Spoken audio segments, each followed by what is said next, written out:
The night was glittering with the kind of light that only immense wealth could summon. Chandeliers rained golden fire from the ceiling of the grand ballroom, and 1,000 crystals shimmered with every laugh and clink of a glass. The billionaire, Mr. Harrington, stood in the center of his palace-like estate, surveying his guests with the pride of a man who believed himself untouchable. His empire stretched across continents. His name appeared in magazines, and his fortune was counted in numbers that ordinary people could not even imagine. Yet behind his polished smile, there was an arrogance that thrived on reminding others of their smallness. That night, surrounded by noblemen, aristocrats, investors, and glittering women adorned in diamonds, he had devised a cruel entertainment. Among the many servants and staff that drifted like shadows around the guests, there was a boy no older than 12. His clothes were plain, his shoes worn, and his hands carried the roughness of someone who had never been allowed the softness of childhood. His name was Daniel. He worked in the kitchens, running errands, washing dishes, carrying trays of silverware heavier than his arms could easily bear. He was silent, cautious, and moved with the quiet dignity of someone who understood his place among giants. But to Harrington, Daniel was nothing more than a speck of dust that could be mocked for amusement. As laughter swelled in the hall, Harrington clapped his hands, commanding silence. His voice boomed with authority. "Ladies and gentlemen," he said, raising his glass, "tonight I wish to provide you with a spectacle unlike any other, a small performance." The crowd, drunk on wine and indulgence, turned eagerly toward him. "You see that boy," Harrington continued, pointing his jeweled finger at Daniel, who froze under the sudden storm of 100 eyes. "He will sing for us. Yes, this little servant will give us a song. Let us see what melody poverty can produce." A ripple of laughter passed through the guests. Some covered their mouths, others smirked opally. Daniel's face burned with shame. He had never been on a stage, never stood before so many, and the thought of opening his mouth in such a hall filled him with terror. He shook his head lightly, his lips trembling, but Harrington's gaze grew sharper. "Sing, boy," he ordered. "Do not keep your betters waiting." The room fell into a mocking hush, waiting for the child to embarrass himself. Daniel's heart thudded so loudly he thought the marble floor would feel it. His breath was unsteady, his throat dry, and for a moment he wished he could vanish, disappear into the shadows where no one would notice him. But something stirred deep inside him, something that had always lived quietly in his chest, a memory of his mother's lullabies, the only warmth he had known before poverty had swallowed their lives, a fire that whispered he was not as small as they thought him to be. He closed his eyes. For a moment there was only silence. Then the first note slipped from his lips. It was fragile at first, like a thread spun from glass, but it carried across the vast hall with a clarity that made every head turn. The laughter died instantly. Daniel's voice grew, deepening into strength, weaving through the air with a purity that pierced every heart. It was not merely sound, it was truth, unguarded, raw,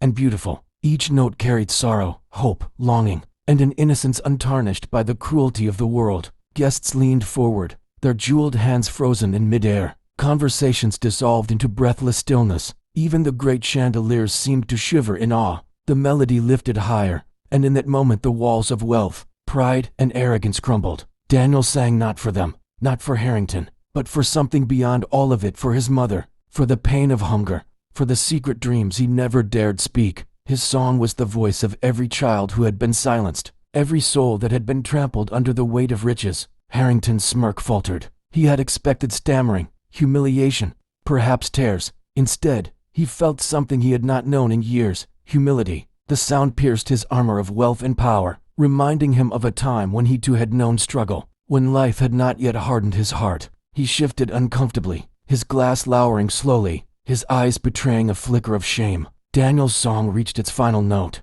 a note so pure that it seemed to linger in the air long after his lips had closed. When silence returned, it was not filled with laughter, but with a weight that none of the guests could escape.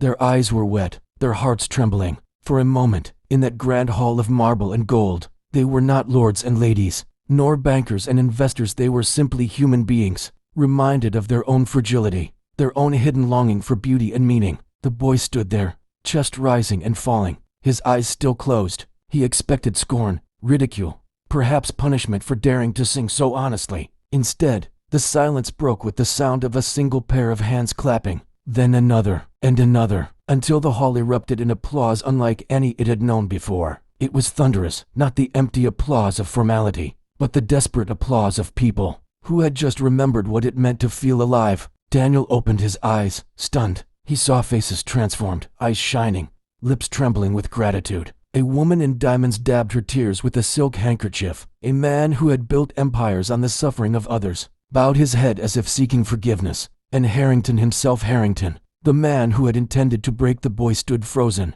unable to mask the tears welling in his eyes. When the applause finally subsided, the room did not return to its former arrogance. Something had changed. The boy had reminded them of a truth greater than wealth, a truth they had forgotten in their endless chase for power and pleasure. True beauty was not in chandeliers or jewels. True strength was not in gold or authority. It was in the human soul, in the voice of a child who dared to sing. Daniel bowed his head quietly, as if embarrassed by the attention, and stepped back into the shadows. But none of them would forget him. His song would echo in their hearts long after the last guest had left the hall. For in a single night, a poor boy had humbled the mighty, and in his voice they had glimpsed something priceless, the unshakable truth that dignity and beauty are born not of wealth, but of the soul. And though Harrington never admitted it aloud, he knew he had been defeated, not by a rival billionaire, not by a collapse in the market, but by a barefoot child with nothing but a song. And it was the most glorious defeat of his life.